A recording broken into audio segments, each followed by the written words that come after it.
讲到教育部的台语认证，近13仔是有民众反映讲，明年3月考试会去拄好拄到218的年假，会影响考试意愿。正教育部是宣布要调整啊，是确定要延期1礼拜，改做3月初8甲3月初9来办。这报名时间嘛，对咧要延到11月18。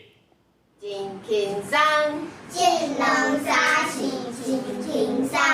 老师一句，学生仔一句，做伙看罗马拼音学台语。这几年对台语有兴趣的学生囡仔愈来愈多，参加认证考试的人数也逐年增加。前一阵仔有民众反映讲，明年3月台语认证考试拄到218年假，竟会影响大家考试的意愿。教育部经过评估，宣布认证考试会延后1礼拜举行，改伫3月初8、初9举办，报名时间也延到11月18。教育部嘛会针对这个已经报名的考生，嘛会请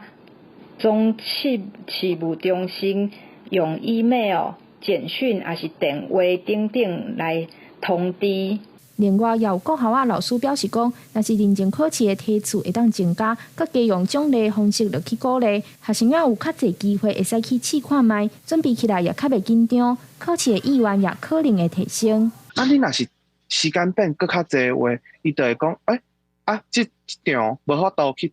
考试，无咱搁来报后一场，搁后一场，因为搁较济机会会当去试看卖。除了讲免报名费以外，比如讲学校这边会当互因一寡奖励，甚至讲就是讲咱的升学的部分互因加分，我感觉这双方面拢来配合会当搁较好。针对梯次增加的需求，教育部是表示讲，目前有发展电脑化测验，就是希望会当替未来增加考试做准备。另外，台语老师也分享，认证考试只是语言的一部分，上重要的是平常时要安怎陪伴这囡仔伫生活当中讲台语，培养因表达家己想要讲的万项代志，创造更较多元的台语环境，一步一步提升因对台语的兴趣。记者张家怡、谢桂林台北报道。